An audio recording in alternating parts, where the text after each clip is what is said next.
আম্মাজান খাদিজাতুল কুবরা রাদিয়াল্লাহু তাআলা আনহা, তিনি এত পরিমাণ সম্পদের মালিক ছিলেন, তিনি যদি চাইতো তো পুরা মক্কা শহর উনি কিনে নিতে পারতেন। এত পরিমাণ সম্পদের মালিক তিনি ছিলেন। কথা কি বুঝতে পারছেন? কথাগুলো শোনার পরে কিন্তু আপনার ক্লিয়ার হয়ে যাবে। সো তিনি যখন নবীজিকে তার সাথে বিয়ে করার প্রস্তাব জানাইলেন, তখন আমার মায়ার নবী রহমাতাল্লিল আলামিন, অনেক গরিব, বাবা নাই, মা নাই, সাথে তিনার দাদাও নেই, তিনার চাচা ছিল। ঠিক আছে, নবীজির বয়স তখন 25 বছর, আম্মাজান খাদিজা রাদিয়াল্লাহু তাআলা আনহার বয়স তখন 40 বছর। ঠিক আছে, তে যখন আম্মাজান নবীজিকে বিবাহের জন্য প্রস্তুতি নিতে বলল, সো নবীজি যে দিলমোহর বানবে ওনার বিয়ের জন্য, সেই টাকা পর্যন্ত নাই। নবীজির চাচা বলল, ভাতিজা তুমি বিয়ের জন্য রাজি হয়ে যাও, দিলমোহরের টাকা আমি দেব। ঠিক আছে না? সো বিয়ে হয়েছে আলহামদুলিল্লাহ। ঠিক আছে না? সো একদল মানুষ আছে যে বলে যে, যেমন যে আমাদের মুফতি বড় ভাই আমির হামজা দাওমাত বারাকাতুহুমুল আলিয়া বলেছিল যে খাদিজা কোনোদিন একক তো নামাজও পড়েনি, রোজাও করেনি, হজও করেনি, জাকাতও দেননি। ঠিক আছে না?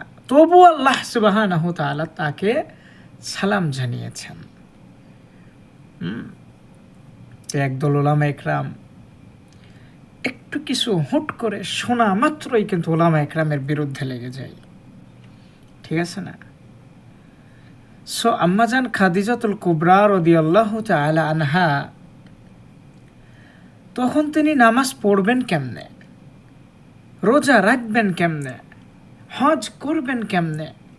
তখন তো মায়ার নবী রহমাতাল্লিল আলামিনের উপরে রিসালাত আসেনি। নবীজির উপরে নামাজ তো ফরজই হয় নাই। তাহলে সে কেমনে নামাজ পড়বে? নবীজির উপরে নামাজ আসার আগেই আম্মাজান খাদিজাতুল কুবরা রাদিয়াল্লাহু তাআলা আনহা ইন্তেকাল করছেন। ঠিক আছে না? অনেক বড় ইতিহাস, অনেক লম্বা ইতিহাস। এই জন্য আমরা সামান্য কিছু না দেখেই এত ঠেলাঠেলি করব না। আগে আমরা যাচাই করব, জানব, তারপরে আমরা কোনটা ঠিক কোনটা ভুল সেটা জানবো ইনশাল্লাহ। অনেক বড় বড় ওলামা একরাম আছে যাদের জুতা টানার যোগ্যতাও আমাদের নেই, সেটা অন্য বিষয়। যখন খাদিজাতুল কুবরা রাদিয়াল্লাহু তাআলা আনহা ইন্তেকাল করছেন, মায়ার নবী রাহমাতাল্লিল আলামিন এমন কোনো দিন নাই যে তার কবরের কাছে গিয়ে কাঁদে নাই। কথা কি বুঝতে পারছেন? সো আমরা যারা স্বামীরা আছি, প্রত্যেকটা স্বামী যেন তার ওয়াইফের সাথে ভালো ব্যবহার করে, আচরণ করে। বিশেষ করে আমাদের মা বোনেরা, আপনারাও স্বামীর সাথে ভালো আচরণ করবেন। আপনারা সাজেন, সমস্যা নেই, বাট স্বামীর জন্য সাজবেন, বেপরদায় চলবেন না। ঠিক আছে? আরেকটা বিষয় হলো, আপনাদের জন্য আল্লাহ সুবহানাহু তাআলা জান্নাত সহজ করে দিয়েছেন। ঠিক আছে? এই বিষয় নিয়ে অনেক আলোচনা আমি করেছি। এই জন্য রহমাতাল্লিল আলামিন তিনি এমন মায়ার নবী ছিলেন, যেই নবীর আদর্শগুলো